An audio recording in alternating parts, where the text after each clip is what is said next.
Well, I did it again. I bought another Sea-Doo, but this time, I bought two. I paid $500 for everything you see here.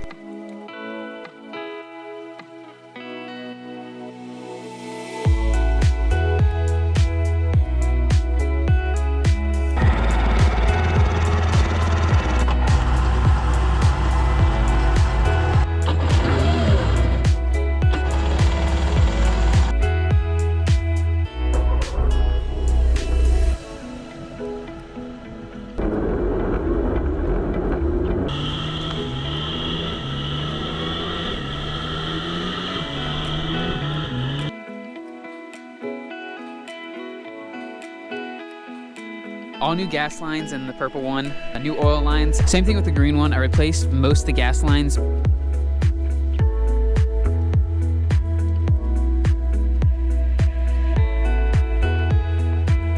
Green one started right up, but it's not moving. I don't know what's up with it. So this is gonna be put on hold. It runs, but does not move.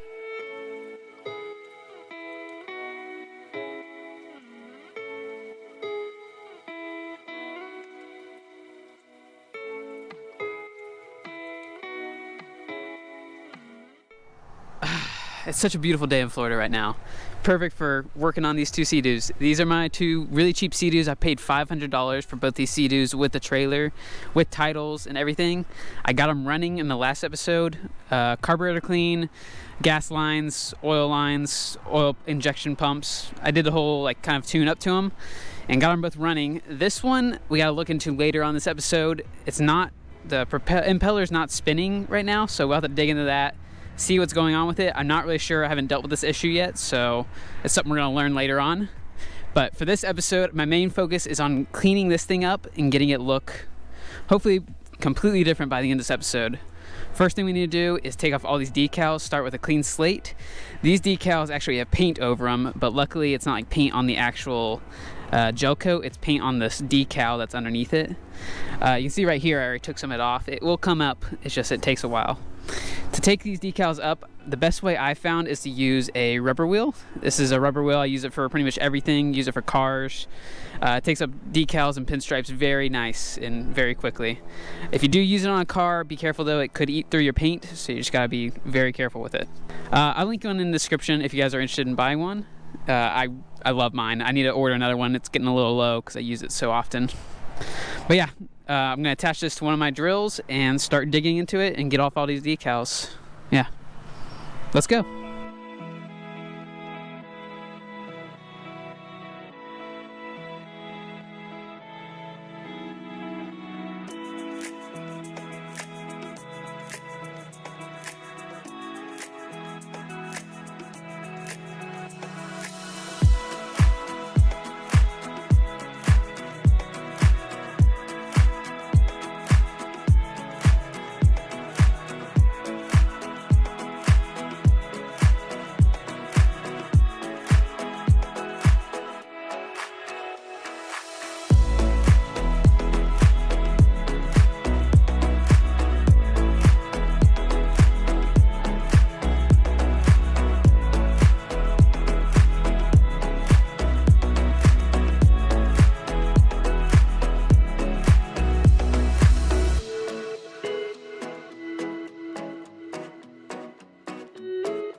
Everything is clean, it's taken off. This took forever.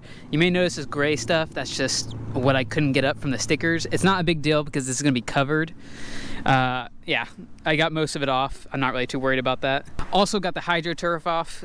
All this stuff was pretty bad. It was falling apart, so I'm gonna go ahead and replace it with some new ones. Get close to the edge, try to get up all that, because if it starts failing at the edge, it will tear it up. So just kind of clean up around the edge really good, and you should be okay to leave some of this stuff here, as long as it's not like peeling up. But this stuff is pretty sticky, so I'm not too worried about it peeling up later on. Also pressure washed it, cleaned it up really good. As for cleaning the bottom, I ordered some stuff. I think it's gonna work. We're gonna try it out, but I don't know if it's gonna be in time for this episode, so we might have to do it later on. But that's okay, because the graphics are gonna be exposed right here. It's not gonna go all the way down, so we can be able to clean it up later on and not have to worry about messing up the graphics.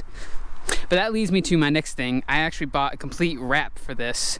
It's gonna cover mostly all of it, pretty much all of it. It's probably gonna be easier if I just show you, so let me just... Looks like this. This is what it looks like. This wrap was actually pretty cheap. I only paid $140 for this wrap.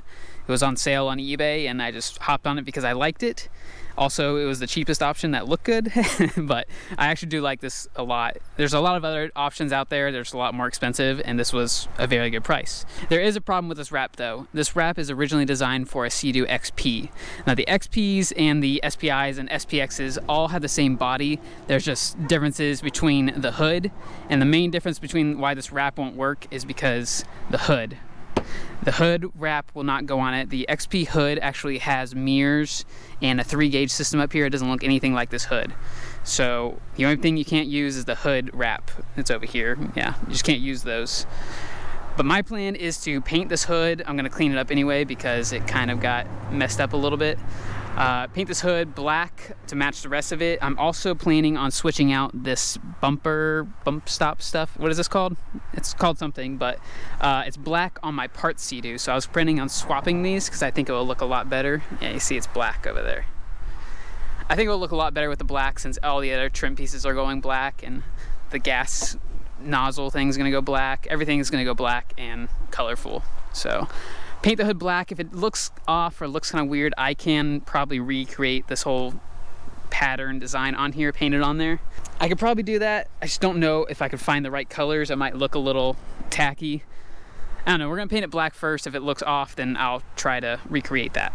But I wanted to show you guys the whole layout design because I think it's really cool. This is the bottom wrap. It goes underneath right here. It lines up pretty good. I'm just waiting to put it on because I haven't got all the decals off on the other side, and I want to clean up this bottom a little bit more. It's really discolored, and you're gonna notice that right away once I put it on, and I can't take this decal off and fix it. So I'm just gonna wait to put those on, and then once I clean it up, hopefully I can clean it up. Yep, that's the plan. I want to go ahead and start wrapping this on before I lose daylight. I'm really excited about this. I think it's gonna look really cool.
I am really happy I went this route. This looks really good. Now with wraps, you're always going to have these little stress seams, because you can't bend a wrap around all these corners and pull it every other way. If you do, it's really difficult. When I do it with like front bumpers of cars, it's really hard to do it. So you have to have these little cuts right here.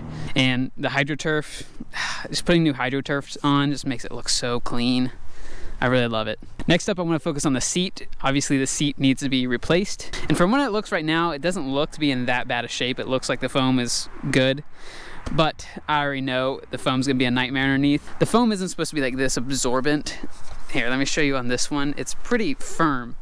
So, I mean, I can already tell you the foam underneath is probably some kind of mattress pad thing. It's just like some normal house foam. It's not really what's made for it. And the seat is like really thin, so it's not really gonna work. Also to mention, they painted this. Like, this is obviously tan, fake leather, and they painted it all purple to match the rest of the Sea-Doo. This whole underneath looks really bad. Just a bunch of spray paint everywhere. So, I think I'm gonna use my Part Sea-Doo's seat. This is actually the only seat on all of them that actually is in halfway good shape. There is some spots up here that you can feel that the foam is starting to eat away, and up here it's a little worn out, and up here is a little worn out a little bit. But I think this seat's gonna be the best hope. You can also see how much thicker it is compared to the other one. Like, put my hand right here. So with that being said, I think I'm gonna use this seat, and yeah, it looks really good.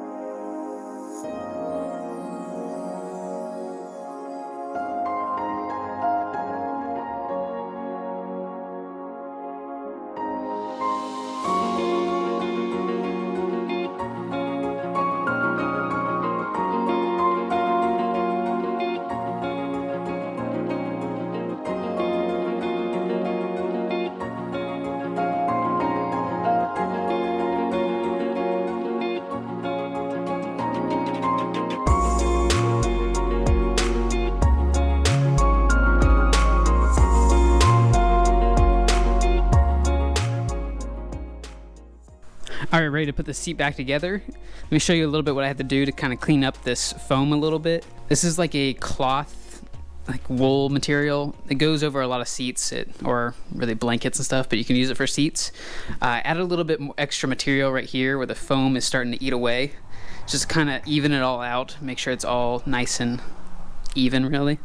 Especially right here, this is where the strap used to be for like a rear passenger to hold on to. I'm not going to add another one because I don't really need one, but you can see how much it's indented in the foam. So I added a little bit more extra pieces right here.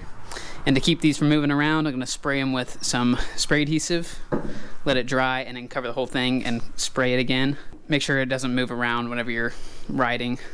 It's gonna buckle up and look really bad underneath the seat. Here's the seat cover I ordered. This is around like 60 bucks. Very good quality. I'm impressed with it. I like the little stripe. Like the color. I think it's gonna match really well with the rest of the ski. Also, staple gun. I recommend you using an air staple gun. It has like the most power to it. You need a lot of power to get through this hard plastic right here. Like, you need it to be pretty strong. Same thing with the staples. You need to use stainless steel staples so they don't rust. And if they rust, your seat will end up falling apart. Only use stainless steel staples for anything marine-wise.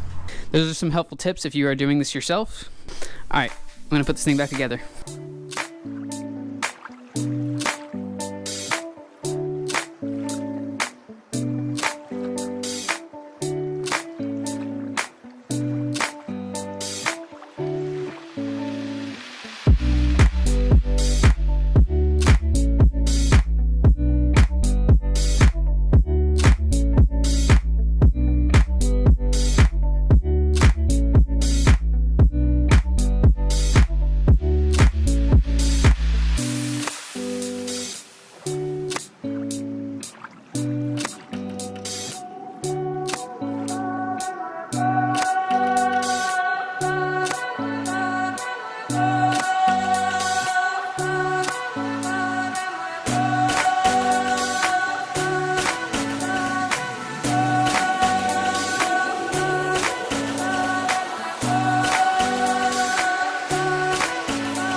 Guys, this is looking so good. It looks way better than I thought it would.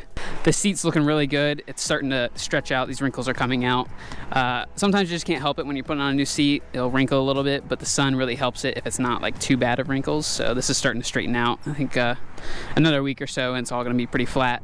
Now there's a couple things I want to talk to you guys about. First up is this GPS speedometer that I installed. I really like it. I really like the whole idea. It's like kind of a modern take on it. Originally there was a fuel gauge to this. First off, they're really expensive and hard to find, and they're usually in bad shape and not going to last much longer. Same thing with my last Sea-Doo. I had that whole problem finding a gas gauge, and it's just a nightmare. But I ordered this, and it just hooks directly up to a battery, and it goes off a GPS to tell you how fast you're going, which is really cool. I had to do a little bit of modifications to the hood to make it fit. I had to make the hole just a little bit smaller, so I used some epoxy and just trimmed it out a little bit. It worked really well. All the wiring's hidden underneath it. Looks really good. Now, I was gonna hook it up to what used to be the fuel gauge, but there is no wiring to this. The whole wiring to the fuel gauge is missing, and that's because there wasn't any. This motor isn't original to this Sea-Doo, I've learned. So a lot of the wiring is missing, but it still runs, so I'm not gonna really dig into it too much. I think I'm just gonna run it to a waterproof switch right here and install it later on and just have it come on whenever I want it to. Hook it directly up to the battery and then to the switch.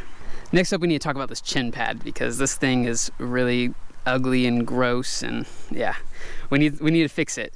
They make a cover that covers it. It looks all right. Here, let me show you what it looks like. It looks like this. It just slaps over it and zips up. It looks all right, you know, it's an easy cover up if you don't really care about it too much, but I wanted to look a little bit better than that, so I did a little bit of research, and the next generation Sea-Doos, they switched the plastic cover with the little inset, and they actually fit on these. So I went ahead and bought one. You may notice I painted it with it, and we're gonna go ahead and slap it on, and hopefully it fits. I ordered the pad too, it's just not in yet. It's not gonna be in until like next week, so I'll have to rewrap it and everything and install it, but it should all line up. So we're gonna install it right now and see if it works. See, doesn't this look so much better? So much more modern, sleek. It looks good.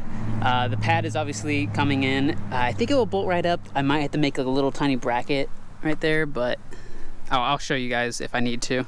Now I think it's pretty much done. The only thing that's missing is I'm missing an emblem up here. I didn't know I needed to order this thing. This fuel selector here. Let me show you what I ordered. I ordered this thing on Amazon. It was like a more sleek design one. It was supposed to fit, but it doesn't fit on there. The hole is just a little bit too small. So I'm gonna have to order another plastic one, the same one for this model. Not a big deal. Lastly, I need to put the wrap on this side. I just can't reach the rest of that little bit I had to get off. So I'm probably just gonna switch them, take them down to the lake and just switch sides, make it a little bit easier. And then it'll be ready. Yeah, it's pretty much together. I think it looks really awesome.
Now that's it for this episode. It's hard to believe this thing is over 25 years old. It does not look like it anymore. I think it looks really awesome. I really like how it turned out. Tell me what you guys think. Do you like how it turned out? Now this thing's not completely done yet. There's a couple other little things I need to do to it, such as the wear ring. I want to change the jet pump oil, all that other stuff. Those final touch-up pieces that need to come in, but it's almost ready. That's all for a later episode though, so stay tuned for that. Thank you guys so much for liking and subscribing to my channel. It helps me out a lot. If you're not already following me on Instagram, you can follow me on Instagram too. I post a lot of behind the scenes, and yeah, that's pretty much it. I will catch you guys in the next episode. It's probably gonna be on the pontoon boat, so stay tuned for that. See ya.